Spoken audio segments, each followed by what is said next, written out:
మేనిపై బొయ్యవే అంద మనచును గంధమాదే వనరు లక్షంతలు జల్లవే పొందుగా శ్రీ తులసి బిల్వం పొసగు శిరమును నుచవే కుందర వదను గురుని శిఖను కుసుగ మాలిక జుట్టరే మంద గమనురు మల్లె పూల మాలికల మెడలెయ్యవే సందేహించగ గురుని పైన సన్నజాజులు జల్లవే అల కిరీటము గురుని శిరమున అతిశయంబును నుచవే చలు మీరా కంఠమందున చంద్రహారము నెయ్యవే చలియ కుండల కంకణంబుల.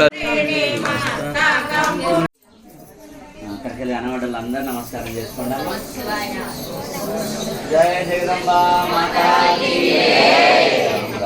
వెళ్ళైన ఒక మంచి ధనవంతురాలట, ఒక మంచి ధనవంతురాలు. ఎప్పుడంటే ఒకప్పట్లో రాజులు ఉంటుండ్రమ్మ, అంతే కదమ్మా.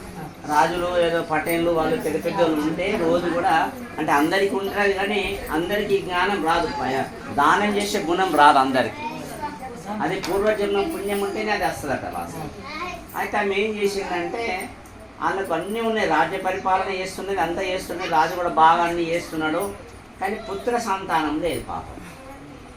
ఎవరైనా రాగానే పరిచయం కాగానే అమ్మ ఎందరు పిల్లలు అడుగుతారు, వయసు ఏకతక్కుంటే ఎందరు మనమరాళ్ళు ఎందరు కొడుకులు వేరేమని అడుగుతారు. అమ్మ ఏం అడగారు, ఎంత ధనవంతుడైనా ఏం అడగారు, ఎంత మామూలు వ్యక్తి అయినా ఏం అడగారు, అడుగుతారా? ఏం అడగారు. కాబట్టి అడగారు కాబట్టి వాళ్ళు ఏమైందంటే మనకు భగవంతుడు ఒకటి తక్కువ ఇచ్చిండు. ఏమి తక్కువ ఇచ్చిండు?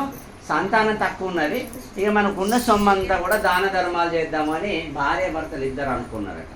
ఇక అనుకొని దావులన్న గరీవాడు పెళ్ళి అయ్యని పెళ్లి చేసుకుంటా, ఏం కావాలరా, ఒక 2 తులాల బంగారు కొంటావు, ఏం కావాలా కొంటావు.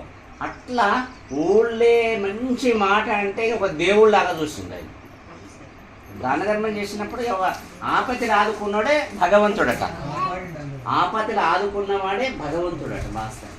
అయితే అట్లా ఆ బుద్ధితో, గొప్ప బుద్ధితోని ఆయన దానాలు రాజ్యాలు అన్నీ కూడా దానం ఇచ్చుకుంటా పోయిండట. ఇచ్చుకుంటా పోయిండే కానీ వెళ్ళిన కుటుంబం ఇంకొకరి చేతి అడగత్తదా అంటే అభిషేకములు జాయరే సద్గురునికి అభిషేక పాదములపై గజ్జలెందులు గట్టవే ధూపమిచ్చి స్వామి గదుట దోసులొగ్గుచు నిలువవే దీపకణికల కోటి వెలుగుకు దీపములు నర్పించవే సూపమన్నము భక్షఫలములు ఛాయ తృప్తిగా ఛాయరే మాపు రేపో గురుని చేతికి మడచివిడి మందియవే నేర్పుతో నీ రాజనంబులు నిలత గురునకు నెయ్యవే ఒప్పు తోడుగా మంత్రపుష్పం మేరు మనసుకు విధ మార్గము దాటరే ఒప్పుగా 12 విధములు వందనంబులు సాయరే బాగుగా బంగారు గొడుగులు భద్రమే గడుగు పెట్టవే జాగు చెయ్యగ స్వామి కెరగడ చామరంబులు విసరవే సాగి మృక్కుచు సామగానము సహజమని వినిపించవే యోగ దృష్టికి వేకమందని యుగసి నృత్యం చేయరే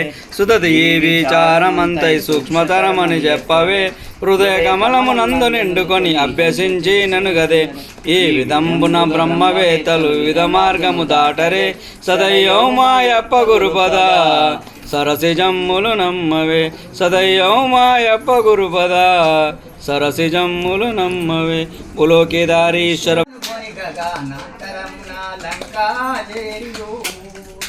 నంతలోన మారుతి సుగ్రీవుల చెంత చేరి వాలిని వధించి హనుమంతునంత సీతవార్త గొణిక పులంత గొల్వవారని బంధించిన సీతారాములకు మంగళం కౌసల్యాసులకు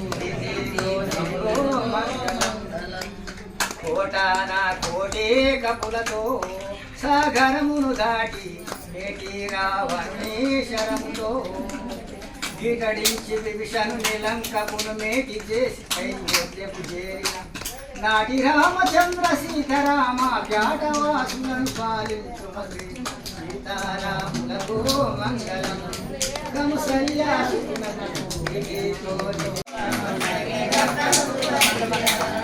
పొందితిని పాదార్ఘ్యంబులకై పొందితిని పాదార్ఘ్యంబులకై వందనమిదియే వై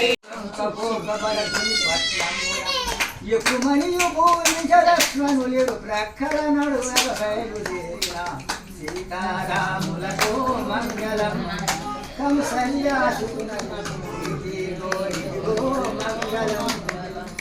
14 ఆచారంబులు వనవాసం చేయ విధికృతమని ఎంచేవారలు సుగతి తోడ చరించగలేడిని చూసి సీత గోరి పట్టి తెమ్మన పొదల చాటు నుండి నా దృశ్యముదవే లక్ష్మణయుడు సీతారాములకు మంగళం కంసయ్యాదిగో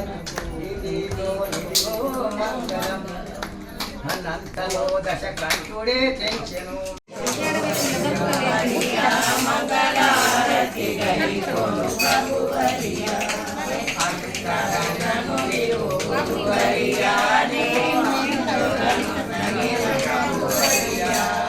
పొందితిని పాదార్ఘ్యంబులకై పొందితిని